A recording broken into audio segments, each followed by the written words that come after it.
अवगुण किए तो बहुत किए,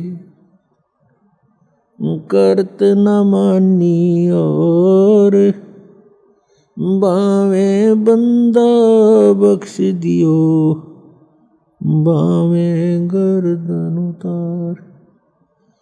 अवगुण मेरे बाप जी, बख्शो गरीब नवाज, जो मैं पूत कुपूत हूँ, बोहर पिता को लाज। मैं अपराधी जन्म का, नकसिक भरे विकार, तुम दाता दुख भंजना, मेरी करो संवार। सूरत करो मम साईया, हम हैं भव जल माई। आप ही बह जावांगे जो तुम न पकड़ोगे बाण। बंदी छोड़ दयाल जी, तुम तक हमारी दौड़े।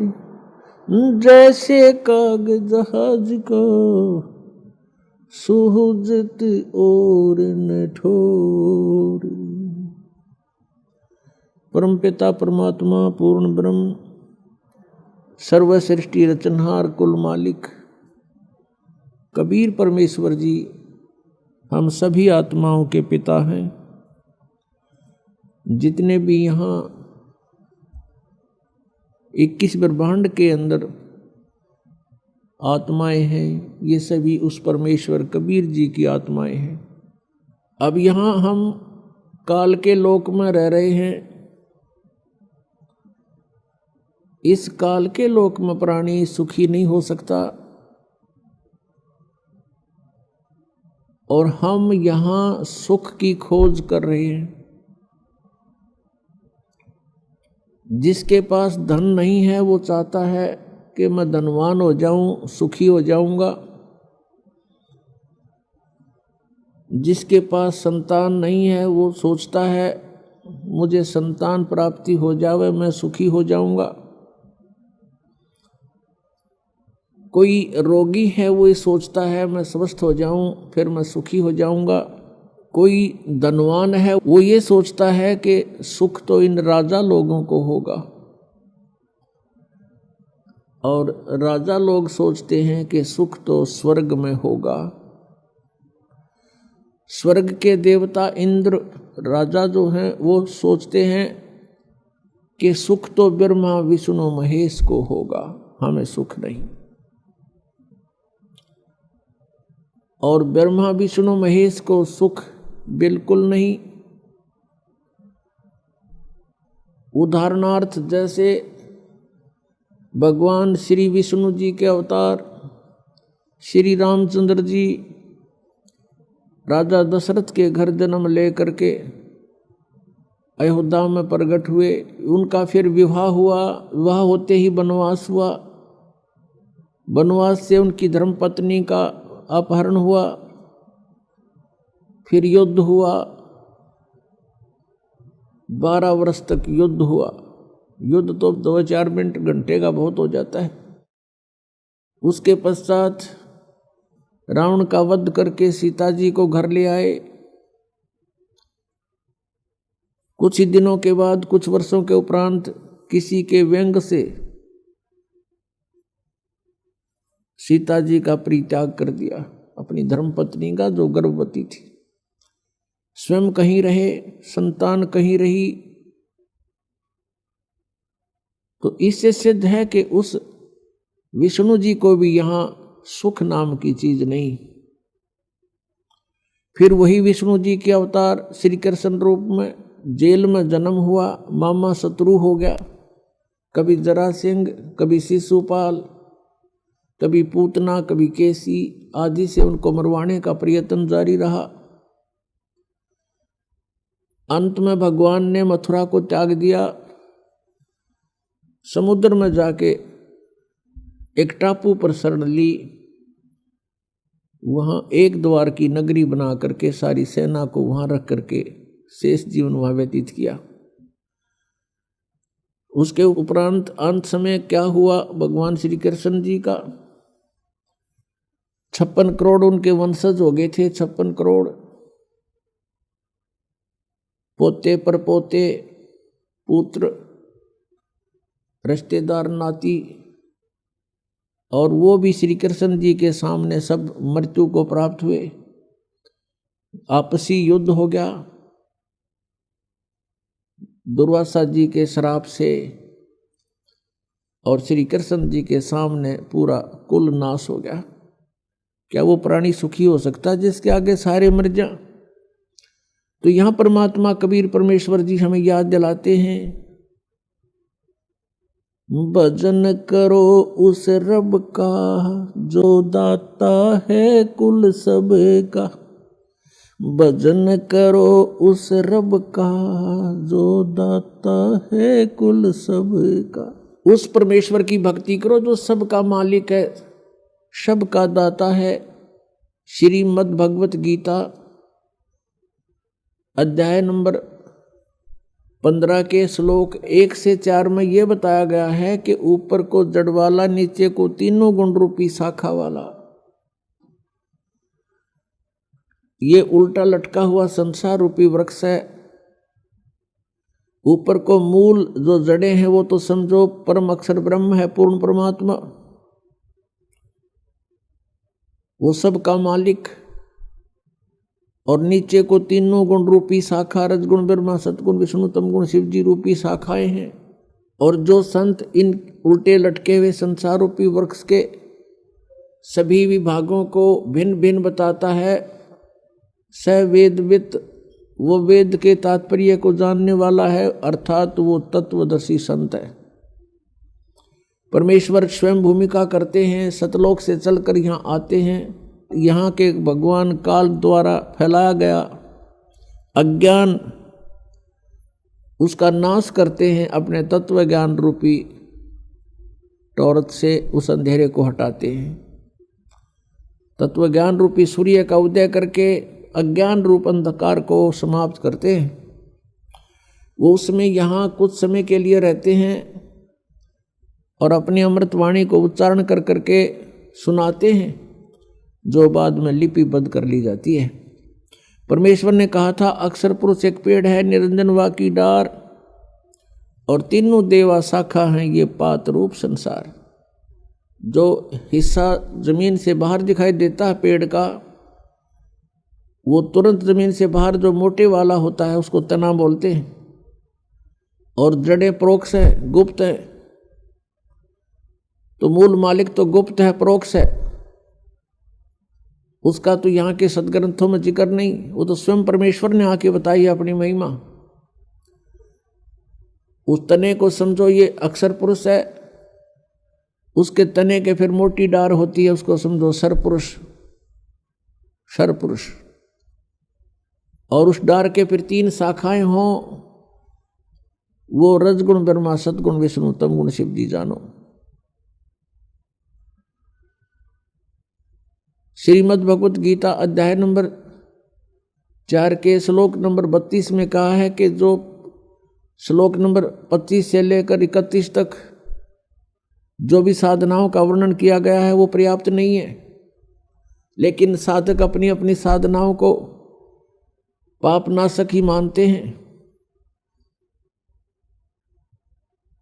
इस प्रकार की यज्ञों का विस्तार के साथ वर्णन है सच्चिदानंद घन ब्रह्म की वाणी में। ब्रह्मणे मुखे, यानी सच्चिदानंद घन ब्रह्म ने स्वयं आकर के अपने मुख कमल से वो तत्व ज्ञान बोला होता है, उसको परम अक्षर ब्रह्म की वाणी कहते हैं। उस वाणी में वो विस्तार के साथ कहे गए हैं, उनको जानने के बाद फिर पूर्ण रूप से कर्म बंधन से मुक्त प्राणी हो जाता है। गीता जी अध्याय नंबर 4 के श्लोक नंबर 34 में तुरंत कहा है कि उस तत्व ज्ञान को जो परमेश्वर ने स्वयं आकर बोला होता है, किसी तत्वदर्शी संतों के पास जाकर समझ, उनको दंडवत प्रणाम करने से, कपट छोड़कर प्रसन्न करने से वो तत्वदर्शी संत तुझे उस परमात्म तत्व का ज्ञान कराएंगे। इससे एक बात तो ये सिद्ध होगी कि गीता ज्ञानदाता भी उस तत्व ज्ञान से अपरिचित है, इसलिए संतों के पास जाने को कह रहा है। अब यहाँ गीता जी अध्याय नंबर 15 के श्लोक नंबर 1 से 4 में परमेश्वर ने स्वयं अपनी महिमा का गुणगान किया है।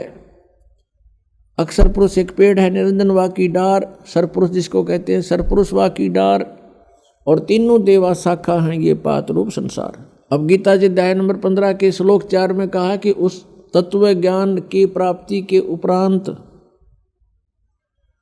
तत्व ज्ञान रूपी शस्त्र के द्वारा इस अज्ञान रूपी उलझी हुई गुत्थी को काटकर अर्थात समझकर उसके पश्चात परमेश्वर के उस परम पद की खोज करनी चाहिए, जहां जाने के बाद साधक फिर लौटकर कभी संसार में नहीं आते, अर्थात उनका जन्म मृत्यु सदा के लिए समाप्त हो जाता है। और जिस परमेश्वर ने सर्व ब्रह्मांडों की रचना की है उसी की भक्ति करनी चाहिए, अन्य की नहीं। गीता ज्ञानदाता यहाँ अपनी भक्ति को भी न करने की सलाह दे रहा है। क्यों दे रहा है?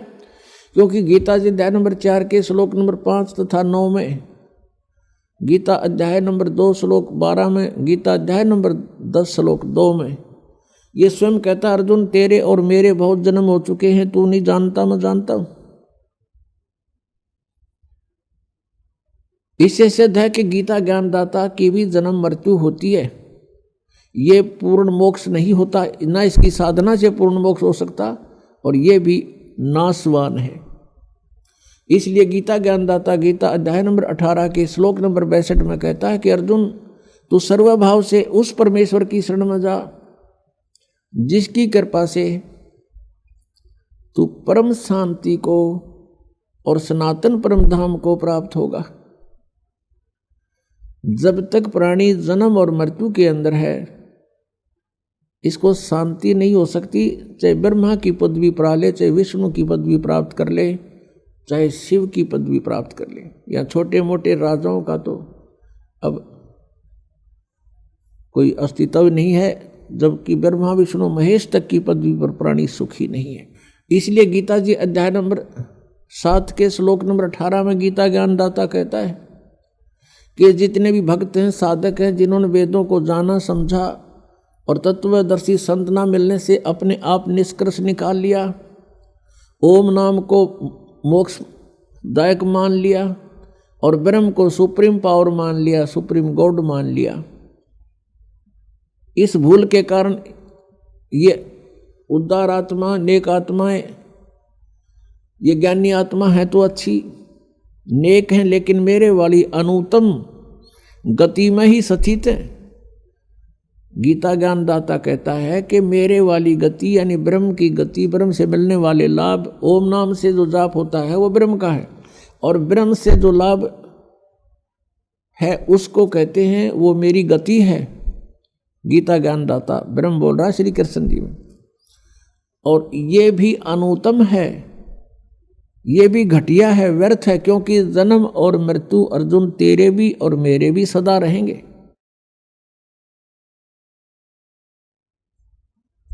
अपनात्माओं, श्रीमद् भगवत गीता अध्याय नंबर 15 के श्लोक नंबर 16 और 17 में ये 3 पुरुष बताए, 3 प्रभु। एक सरपुरुष, ये 21 ब्रह्मांड का पुरुष प्रभु है, स्वामी है, मालिक है, ये कुल का मालिक नहीं है। अक्षर पुरुष जो पेड़ का तना कहलाता है, ये 7 संघ ब्रह्मांड का स्वामी है, ये कुल का मालिक नहीं है।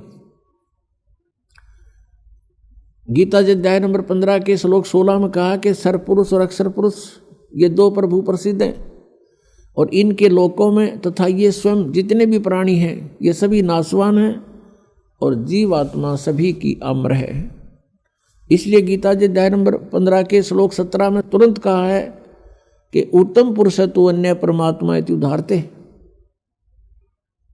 कि पुरुषोत्तम श्रेष्ठ प्रभु, श्रेष्ठ परमात्मा, कुल का मालिक तो कोई और है जिसे परमात्मा कहते हैं। परमात्मा का अर्थ होता है श्रेष्ठ आत्मा, और श्रेष्ठ आत्मा वो होती है जिसकी शरण में कोई प्राणी दुखी नहीं हो सकता, केवल सुख सुख प्राप्त होता है। लेकिन यहाँ प्रभु पुरुष परमात्मा स्वयंभू घने हो गए, इसलिए यहाँ परमात्मा ने डिफाइन करना पड़ा कि उसको परमात्मा कहते हैं जो सबसे उत्तम सरपुरुष और अक्षर पुरुष से भी कोई अन्य है और है, और वही तीनों लोकों में प्रवेश करके सबका धारण पोषण करता है। वो है वास्तव में अविनाशी परमेश्वर। पुण्यात्माओं, हम सभी कहते थे भक्ति कर ले भाई, किसी भी संत या पंथ में या किसी ग्रंथ में हम पढ़ा करते थे तो सभी प्रेरणा करते थे भगवान की भक्ति करो भाई। मनुष्य जीवन बार बार प्राप्त नहीं होता, परमात्मा की भक्ति करनी चाहिए। मनुष्य जीवन का मुख्य उद्देश्य ही भक्ति करना है। लेकिन हमें ये नहीं पता था कि कौन से राम की भक्ति करें, कौन से प्रभु की हम भक्ति करें। गीता जी अध्याय नंबर 4 के श्लोक नंबर 33 में कहा कि अर्जुन, द्रव्य में यज्ञ से ज्ञान यज्ञ श्रेष्ठ है। द्रव्य में यज्ञ होती है जो धन से, जैसे कोई भंडारा करवा देते हैं, कितने और श्राद्ध कर देते हैं, या कहीं धर्मशाला बनवा देते हैं, या कहीं मंदिर बनवा देते हैं, और कहीं अनाथालय खुलवा देते हैं, कोई कुआं या प्याऊ बनवा देते हैं। तो ये कहा कि इस प्रकार जो आंख मीच के अंधाधुंध कोई तुम बगैर ज्ञान के पूर्ण करते हो, उसको करने से पहले उसके बारे में जानकारी होनी चाहिए। यानी ज्ञान यज्ञ श्रेष्ठ है। संतों का सत्संग सुनो और ज्ञान समझ के फिर जैसे संत बतावें और जैसे ग्रंथ अलाउड करें, जो हमारे सदग्रंथों में प्रमाणित है, उसी तरह ही तुम दान पुण्य करो तो लाभदायक है, अन्यथा नहीं।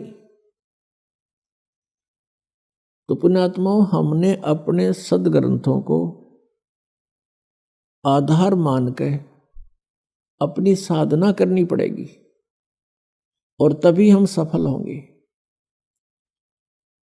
अन्यथा परमात्मा के मंत्रों की, किसी भी परमात्मा के सदग्रंथ की कोई वाणी को आप याद करते रहोगे, आवर्ती करते रहोगे, बार बार उसका अध्ययन करोगे, उससे मोक्ष नहीं होगा, अन्य फल मिल जाते हैं।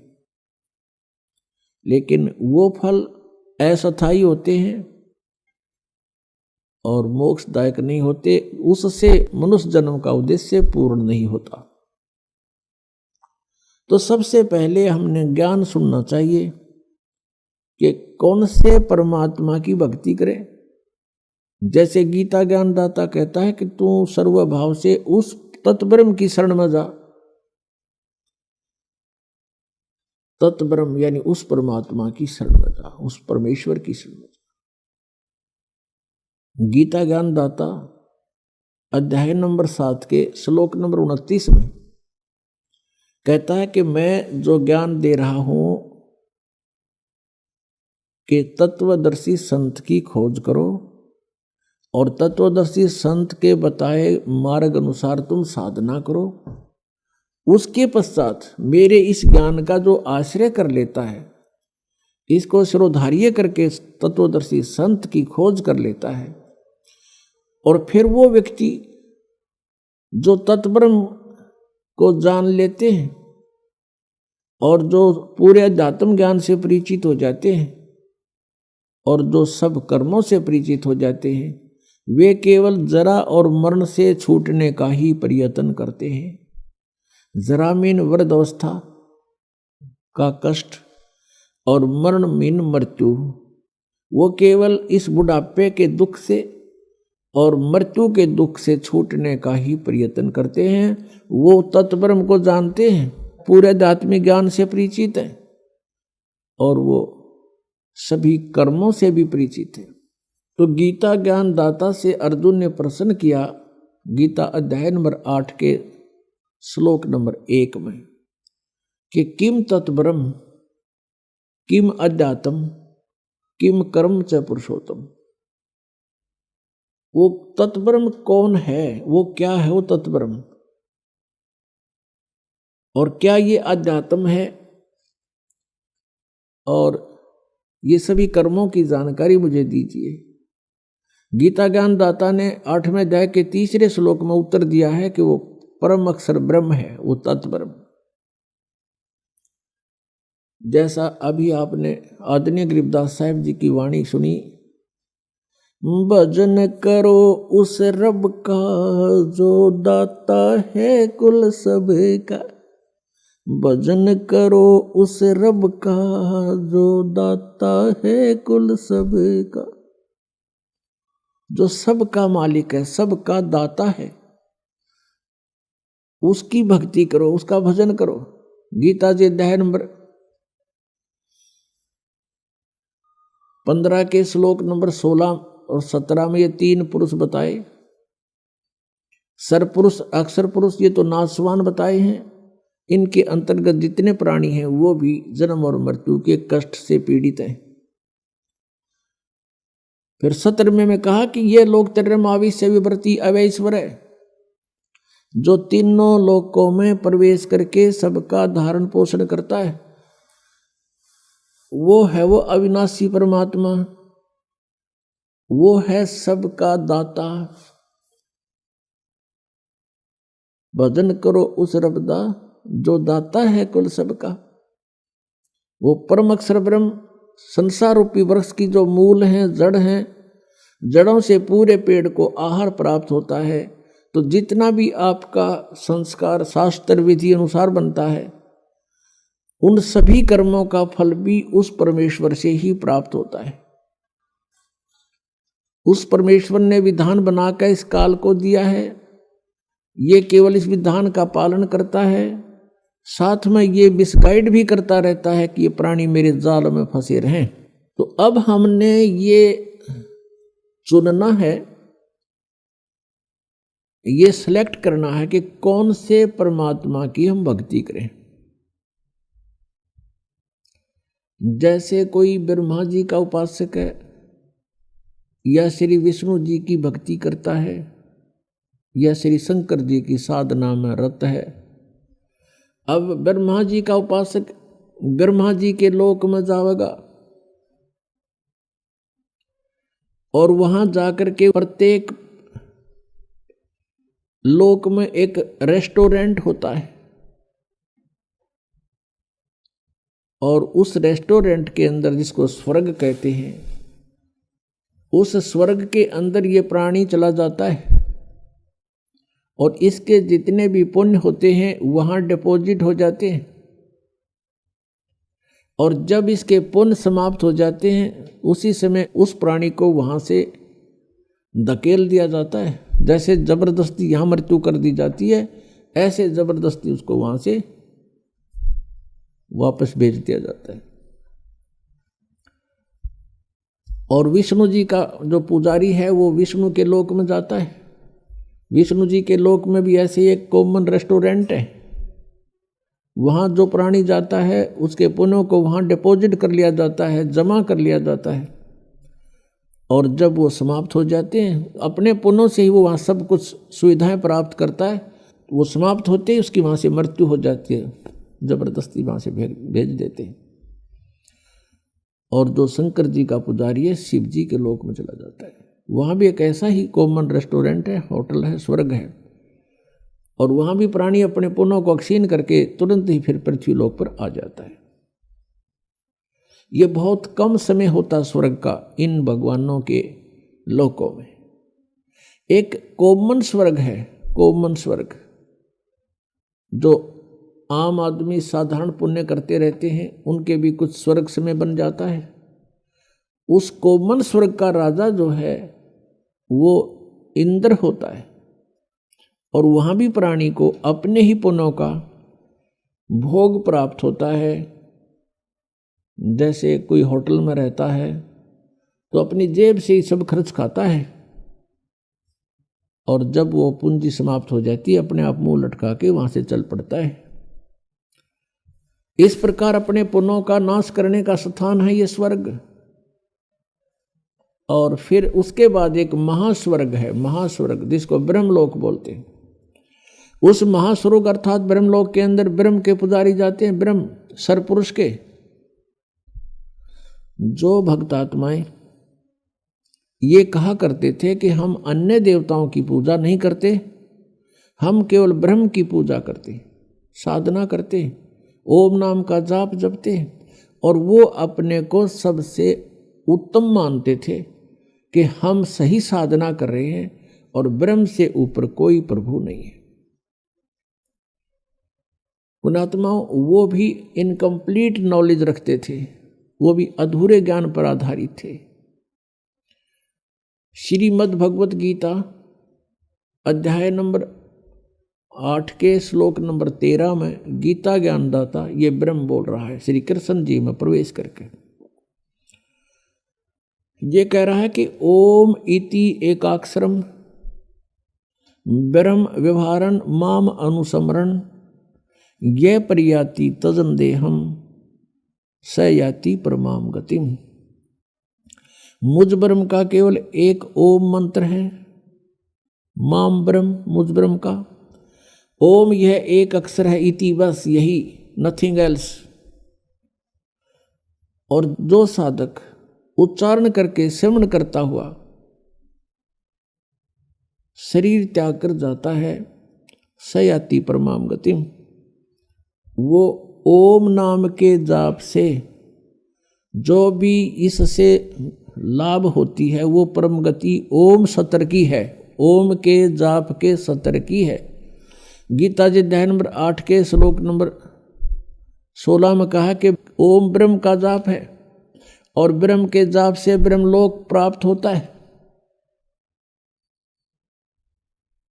और गीता जी अध्याय नंबर 8 के श्लोक नंबर 16 में कहा कि ब्रह्मलोक पर्यंत भी सभी प्राणी पुनरावर्ती में है। वहां गए हुए उस महास्वर्ग में, बड़े होटल में गए हुए प्राणी भी वापस आते हैं, उनका भी जन्म और मृत्यु होता है।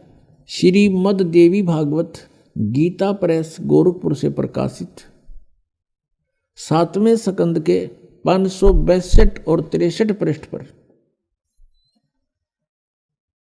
देवी हिमालय राजा को उपदेश दे रही है और ब्रह्म की जानकारी बता रही है। वो बता रही है कि सब पूजाओं को त्याग कर केवल एक ब्रह्म की पूजा करो, उसका ओम नाम है। ब्रह्म की पूजा करो, उसका एक ओम नाम है। उस ओम नाम का जाप करते हुए ब्रह्म प्राप्ति का टारगेट बनाकर जो साधक साधना करता है वो ब्रह्मलोक, ब्रह्म को प्राप्त होता है, वो ब्रह्मलोक में चला जाता है। वो ब्रह्म कहाँ रहता है? वो ब्रह्मलोक में रहता है। अब गीता ज्ञानदाता ब्रह्म है। ये गीता जी अध्याय नंबर 18 के श्लोक नंबर 62 में, गीता जी अध्याय नंबर 15 के श्लोक नंबर 4 में यह स्पष्ट कर रहा कि अर्जुन तू सर्वभाव से उस परमेश्वर की शरण में जा। कोई अन्य भगवान है गीता ज्ञानदाता से, उसकी कृपा से ही तू परम शांति को और सनातन परम धाम को प्राप्त होगा। और गीता जी अध्याय नंबर 15 के श्लोक नंबर 4 में कहा कि जब तत्वदर्शी संत मिल जावे उसके पश्चात परमेश्वर के उस परम पद की खोज करनी चाहिए जहां जाने के बाद साधक फिर लौटकर संसार में नहीं आते। और जिस परमेश्वर ने सब ब्रह्मांडों की रचना की है उसी की भक्ति करो, उसी की शरण में रहो, और की नहीं। गीता ज्ञानदाता अपनी सतिथि बता ही रहा है कि अर्जुन तेरे और मेरे बहुत जन्म हो चुके हैं, तू नहीं जानता मैं जानता हूं। इससे सिद्ध हो गया कि गीता ज्ञानदाता जो सरपुरुष है, जिसको ब्रह्म भी कहते हैं, इस ब्रह्म के साधक भी जन्म और मृत्यु के ही जाल में, इस कर्म में फंसे रहते हैं।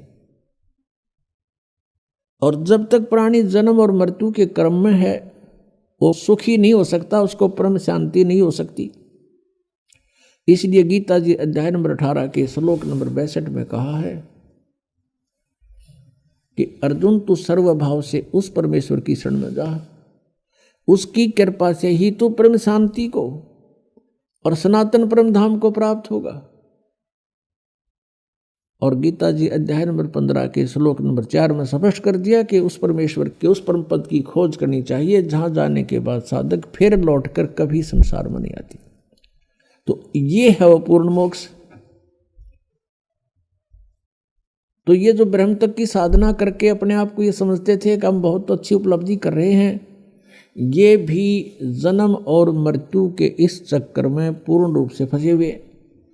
और ये ब्रह्म काल है, ये काल के पुजारी थे।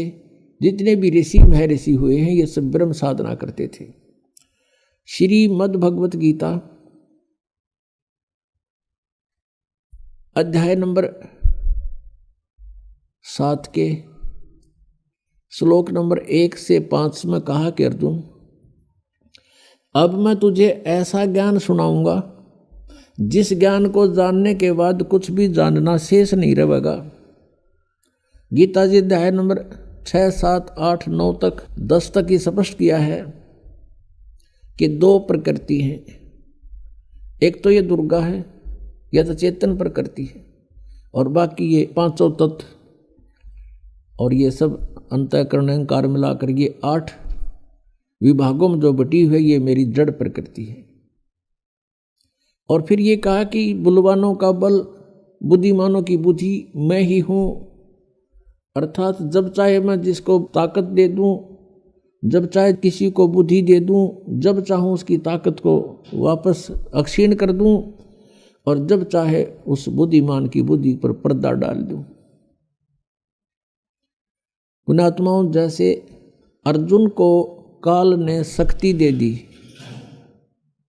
जब उसने महाभारत का युद्ध करवाना था, क्योंकि श्री कृष्ण मना कर रहे थे, युद्ध से पहले भी मना करते थे कि युद्ध ना करो भाई, नाश हो जाएगा, तुम भी मारे जा सकते हो और कौरव भी मारे जा सकते हैं। और कौरवों को भी समझाया करते थे कि युद्ध अच्छा नहीं होता, कुल नाश हो जाएगा तुम्हारा, अपना भाई बंटवारा कर लो मिलजुल कर। नहीं हुआ तो अंत में प्रभु ने यहाँ तक कह दिया था, भगवान श्री कृष्ण जी ने, एक तरफ मेरी सेना होगी, एक तरफ मैं होऊंगा, और मैं हथियार भी नहीं उठाऊंगा। इससे सिद्ध है कि श्री कृष्ण जी युद्ध नहीं चाहते थे, कतई नहीं चाहते थे। जब बात बनी नहीं, युद्ध की तैयारी होगी, अर्जुन के सारथी बनकर श्री कृष्ण जी ने रथ ले जा करके अर्जुन के कहने से दोनों सेनाओं के मध्य में खड़ा कर दिया। अब अर्जुन ने देखा सामने भाई खड़े हैं, भतीजे खड़े हैं, भाइयों की बेटियों के पति खड़े हैं, तो उसके दिल के अंदर एक साधु भाव उत्पन्न हो गया कि इनको मारकर हम राज करेंगे, इससे अच्छा तो भीख मांग कर खा लेंगे, वो भी अच्छा होगा। ऐसे कहर को, ऐसे जुल्म को, ऐसे अनर्थ को मैं नहीं करूँगा। फाइनल फैसला लेकर और रथ के पिछले भाग में बैठ गया। अब काल ने देखा, जिसने युद्ध नाश करवाना था इस ब्रह्म ने, कि बात बिगड़ेगी, उसी समय स्वयं आकर के श्री कृष्ण जी में प्रवेश कर गया। और फिर युद्ध के लिए उसने वो हथकंडे अपनाए जो अर्जुन को तैयार करके छोड़ा। पहले तो ज्ञान समझाना शुरू किया, तू के लेकर आया था, आत्मा तो अमर है, तू क्यों डरता है, पहले भी बहुत बार जन्म लिए, आगे भी मरते रहेंगे, ये मत सोच अभी पैदा हुए हैं आगे नहीं होंगे, ये तो शरीर छोड़ जाता है प्राणी, दूसरा ग्रहण कर लेता है। 100 बातें अटकल लगाई, लेकिन अर्जुन ने हाथ खड़े कर दिए, प्रभु मेरी समझ में बात ये आती नहीं, मैं युद्ध नहीं करूं। आखिर में उसने उसको भयंकर रूप दिखाया अपना वास्तविक, कि मैं काल हूं, खा जाऊंगा। अब जिसको देखकर अर्जुन जैसा योद्धा भी कांपण लग गया, तो क्या वो भगवान हो सकता है जिसको देखते कलजा पाटे? वो स्वयं कह रहा है कि मैं काल हूं 11वें अध्याय के 32वें श्लोक में, और सबको नाश करने के लिए आया हूं। तो नाश करने वाला प्रभु परमात्मा नहीं हो सकता, श्रेष्ठ आत्मा नहीं हो सकता। तो पुण्यात्माओं, ये श्री कृष्ण में प्रवेश करके ब्रह्म बोल गया और इसने ये महाभारत का युद्ध करवा दिया, नाश करवा दिया। तो जब उससे युद्ध करवाना था अर्जुन से, तब तो उसको पावर दे दी है और खूब कूद कूद कर नाश करा, दुनिया मार डाली। वो पाप लिख दिए अर्जुन के बैड अकाउंट में। फिर जब श्री कृष्ण जी का पूरा कुल नाश हो गया और श्री कृष्ण जी का भी वध कर दिया गया विषाक्त तीर मार के, एक शिकारी के द्वारा धोखे से लग गया। वो शिकारी कौन था? वो शिकारी था बाली वाली आत्मा, जो त्रेता युग में विष्णु जी श्री राम रूप में आए हुए थे। उस समय सुग्रीव के भाई बाली को श्री राम रूप में विष्णु जी ने धोखे से मारा था, वृक्ष की ओट लेकर। तब बाली ने कहा था कि तू अगर सूरवीर था तो सामने आता, और ऐसे तूने कायरता से मुझे मारा है, ये दंड तूने भोगना पड़ेगा, मेरा बदला देना होगा। उस समय फिर बुद्धि दे दी काल ने रामचंद्र जी को, कहा कि तेरा बदला दूंगा द्वापर युग में। वही विष्णु श्री कृष्ण रूप में आए। वो बाली वाली आत्मा एक शिकारी बना। शिकारी ने एक विषाक्त तीर बनवा लिया जहर से बुझा हुआ, और श्री कृष्ण जी प्रभास क्षेत्र में एक पेड़ के नीचे लेटे हुए थे। वहां उसके पैर के तलवे में एक पद्म था। उस पद्म की बहुत चमक होती है, जैसे दिन के समय में 100 वाट का बल्ब जग रहा हो और उसकी टिमटिमाती सी रोशनी चमक दिखाई देती है। ऐसे वृक्ष के झुरमटों के बीच से उस शिकारी ने देखा कि कोई मृग बैठा है, लगता है उसकी आंखें चस रही है, और वो थे भगवान श्री कृष्ण जी के पैर में लगा हुआ पद्म। शिकारी ने आओ देखा ना ताव देखा, पत्तों के अंदर से निशाना साध दिया और उस तलवे पर ठोक दिया विषाक्त तीर, जिससे श्री कृष्ण जी का वध हुआ। उसके पश्चात 5 पांडव रिलेटिव थे, वो वहां पहुंचे। अर्जुन की ड्यूटी लगा दी। श्री कृष्ण ने मरते मरते कहा था कि अर्जुन, तुम सभी यहाँ की औरतों को ले जाना, यहाँ कोई पुरुष बचा नहीं, आसपास के लोग इनकी बेइज्जती करेंगे, ये मेरी प्रार्थना है।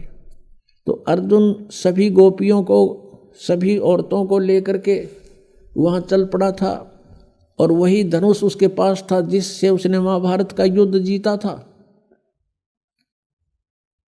रास्ते के अंदर अर्जुन को भीलों ने घेर लिया, अर्जुन को पीटा और सारा धन लूट लिया, कुछ औरतों को भी साथ घसीट ले गए। अर्जुन खड़ा खड़ा देख रहा है और कांप रहा है, उसके हाथ से वो धनुष नहीं चल रहा है। अब जब वो सारा एपिसोड हो लिया, भील चले गए, तब अर्जुन कहता है कि ये कृष्ण हमारा दुश्मन था, रिलेटिव नहीं था, इसने हमारे साथ सदा धोखा किया। जब मैं युद्ध के मैदान में लड़ रहा था, मुझे इतनी शक्ति दे दी कि एक तीर से 20-20 मार देता था, और आज वही अर्जुन है, वही ये गांडीव धनुष है, आज ये मेरे से चल भी नहीं रहा।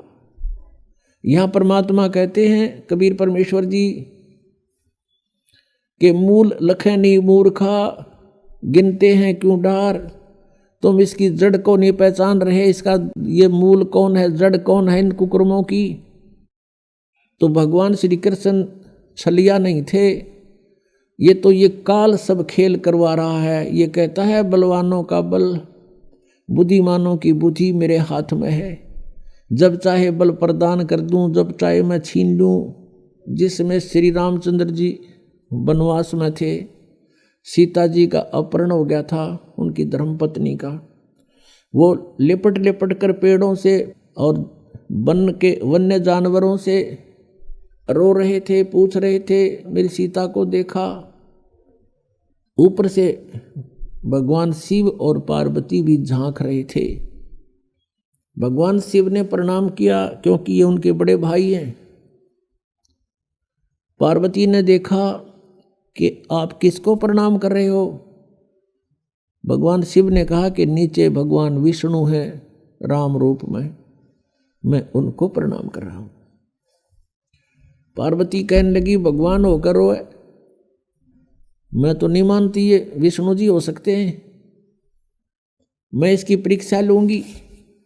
भगवान शिव ने कहा कि तू परीक्षा मत लेना और सीता रूप मत बनाना, मेरे काम की नहीं रहेगी तू। उस समय तो पार्वती जी ने कहा कि ठीक है, मैं नहीं परीक्षा लूंगी। जब भगवान शिव जी इधर उधर गए सैर सपट्टे को, पीछे से सीता रूप बनाया, श्री रामचंद्र जी के सामने खड़ी होगी।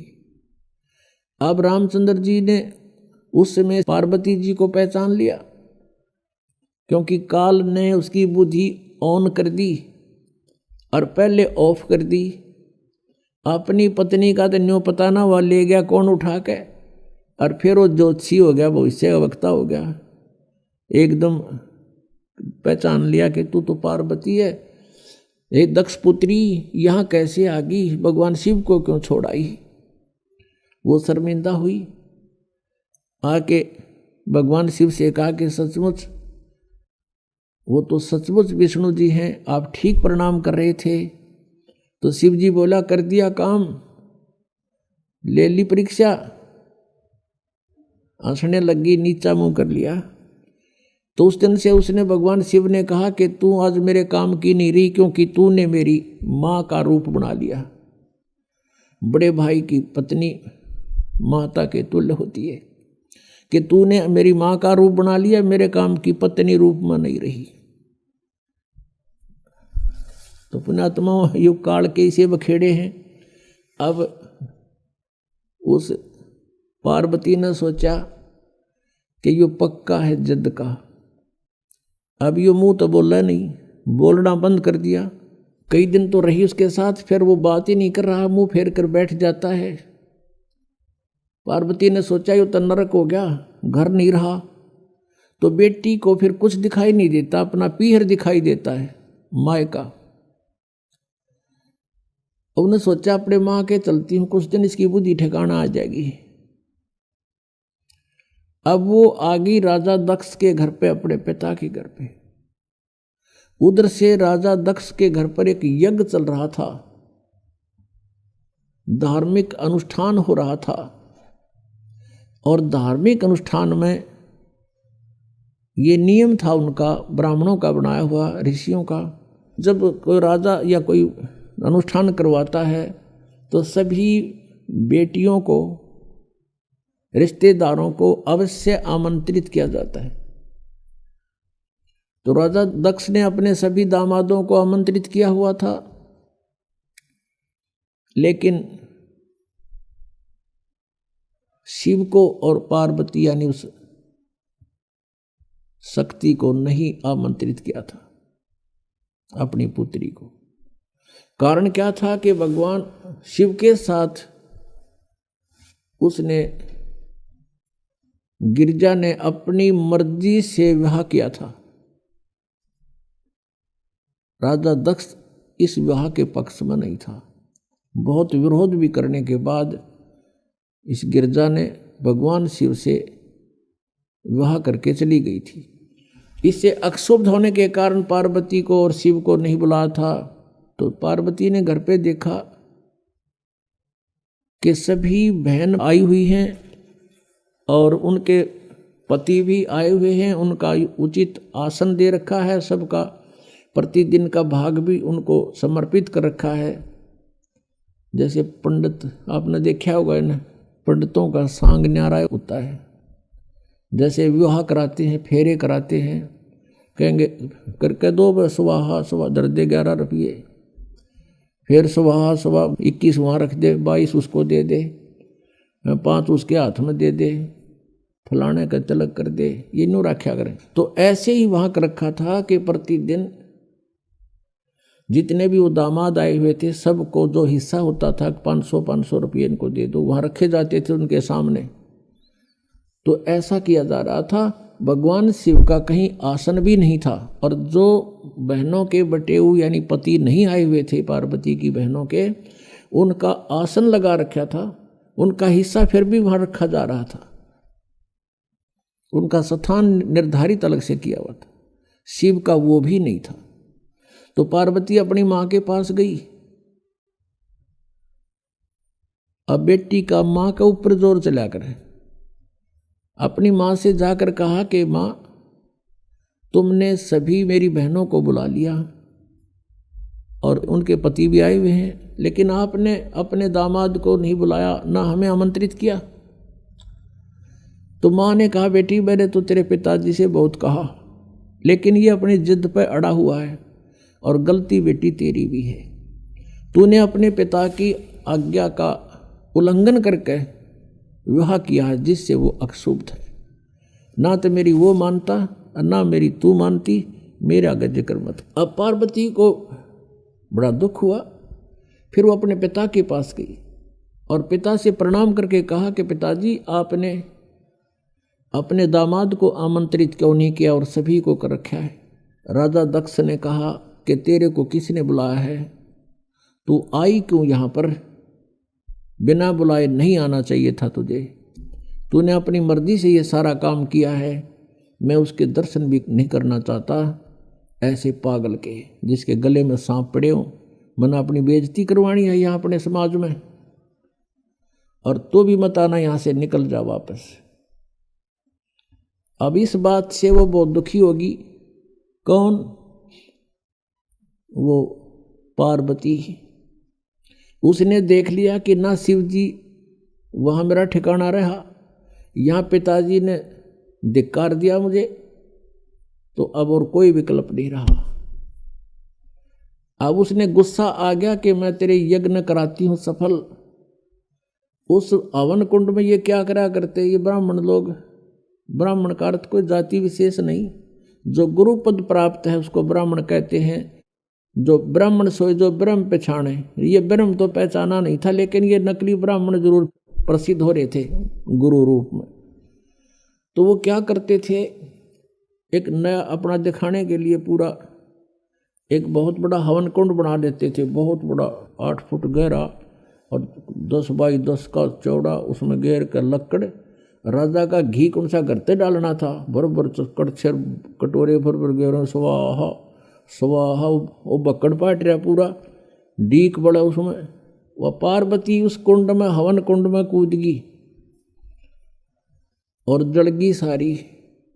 तत्परता से उसको निकाल अवश्य लिया, लेकिन वो उसका अस्थि पंजर शेष था, सब मांस और वो चाम जल चुका था, केवल हाड शेष थे। इस बात का पता चला भगवान शिव ने। अब वहां से चला अपनी सेना लेकर, कि दक्ष न मैं करूंगा सीधा।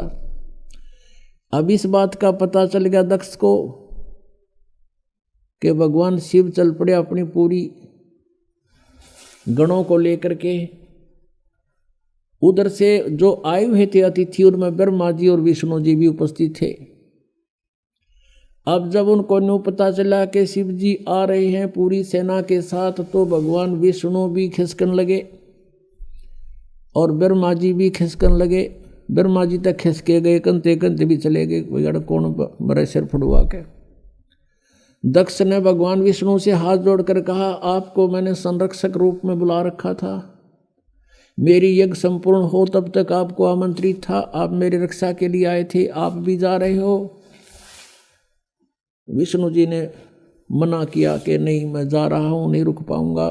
ज्यादा कहने से विष्णु जी रुक गए। उधर से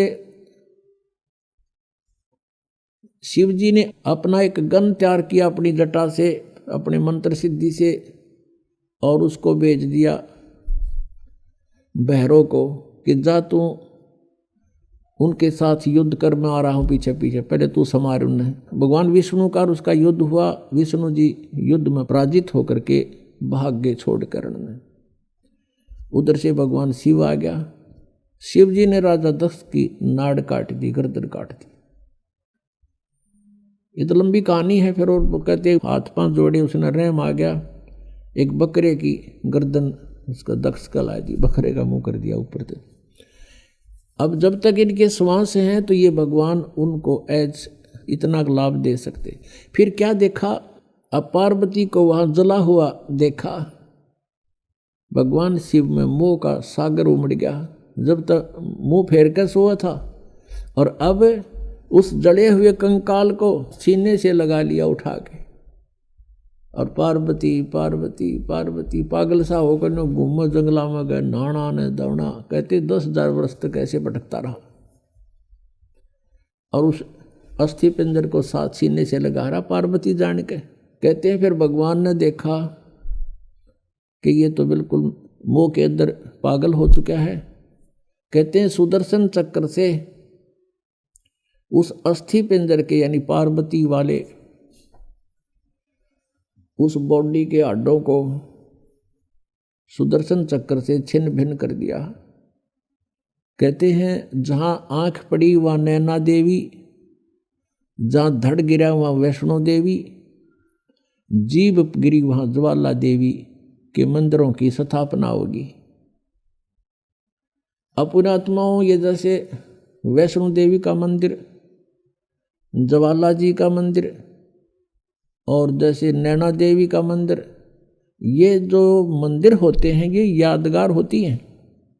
ये यादगार बनाई गई थी कि जो इतिहास है पुराणों में, आने वाले समय में कोई इनको झूठा ना कह दे, इसलिए वो यादगार बनाई गई थी। छोटी छोटी मंडी सी, और वहाँ पर पुजारी बैठा दिए गए थे। आसपास के लोगों के द्वारा एक पैसा इकट्ठा करके उनको वहाँ एक नौकरी के तौर पर छोड़ दिया था कि तुम आने वालों को यहाँ कोई दर्शनार्थ आवत इतिहास बताना कि ये मंदिर ऐसे बना है। बस इतना काम था उस पुजारी का। फिर समय बदलता चला गया, उसको किसी ने पैसे देने बंद कर दिए, तो उसने फिर वहाँ चढ़वाना शुरू कर दिया कि अभी आए हो तो दान भी करो। ऐसे फिर पीढ़ी दर पीढ़ी चल करके तो वहाँ इस प्रकार दक्षिणा का भी एक रिवाज बन गया। वास्तव में ये सिर्फ इतना ही काम है कि ये यहाँ ऐसी घटनाएं घटी थी। जैसे तो पुण्यात्माओं आगे चलते हैं, इसी कथा को पूरा करते हैं। अब प्रसंग चल रहा है कि भजन करो उस रबदा जो दाता है कुल सबका। जैसे हम श्री ब्रह्मा जी, श्री विष्णु जी, श्री शिव जी की पूजाएं करते हैं, तो इन भगवानों की सतिथि इस ज्ञान से पता चलेगा। अब क्या होता है कि जब भगवान शिव ने देखा कि अस्थि पिंजर भी नहीं रहा तेरे पास, फिर उसका मोह भंग हो गया। मोह भंग हुआ तो उसने जो सोचा कि ये हालत मेरी किस कारण से हुई। उसने अपनी सूझबूझ से ये ढूंढा, इसका कारण खोजा कि भी मैंने विवाह करवाया और पत्नी पर विश्वास किया।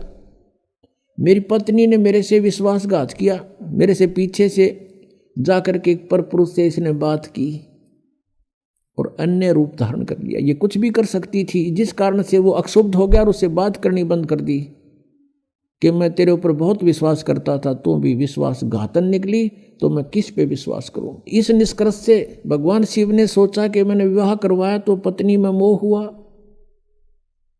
और पत्नी बेवफा निकली। अब ऐसा यत्न करूं कि मेरे अंदर ये काम वासना समाप्त हो जाए, जिस कारण से मुझे विवाह की आवश्यकता पड़ी।